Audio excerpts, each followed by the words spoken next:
The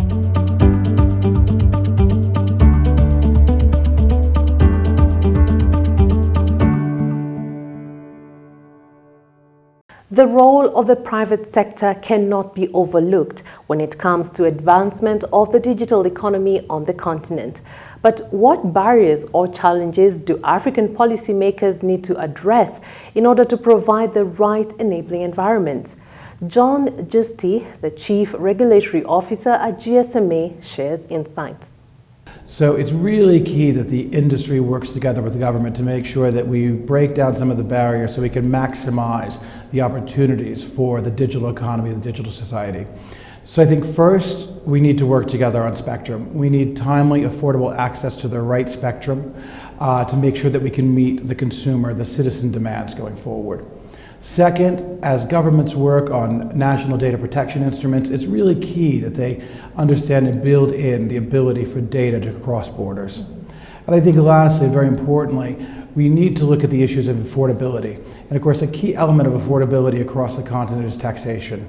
So I think we need to work to make sure there's better alignment between the regulatory and fiscal policies in the country and the digital policy ambitions. And I'm glad you've mentioned policy there, because I'd like to know what are some of the policy developments that are needed to advance Africa to the digital economy. What are some of these?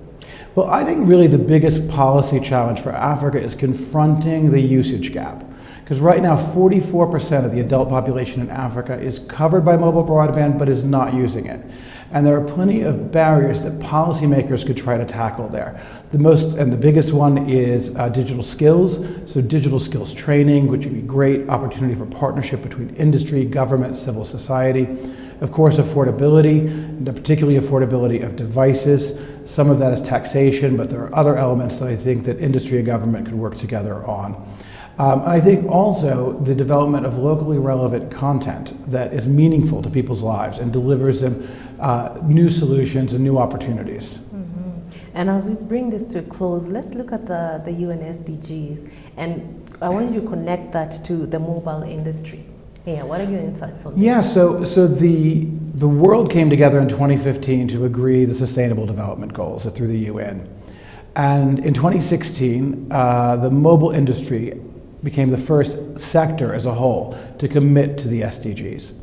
And I think that we recognized early on that there's a role for government and industry to play in delivering sustainable solutions to meet development challenges. And I think that one of the big opportunities for us is to make sure we're aligned on the goal. And that's why the SDGs provide a consistent framework for what we're trying to achieve. We've been tracking our progress since 2016 because I think it's really important that we measure and that we hold ourselves to account. And currently, the industry where we're tracking is around, we feel we've achieved around 53% of what we can do as an industry to deliver on the targets of the SDGs. So plenty of work to do still between now and 2030. But I think we need to, of course, continue to work ourselves, but I think also digital, and this is, I think, a key point on the SDGs. No single SDG is about connectivity, but we think connectivity underpins delivery of so many of the targets within the SDGs. And so we want to work with other sectors, with governments, to be an enabler for us meeting those challenges.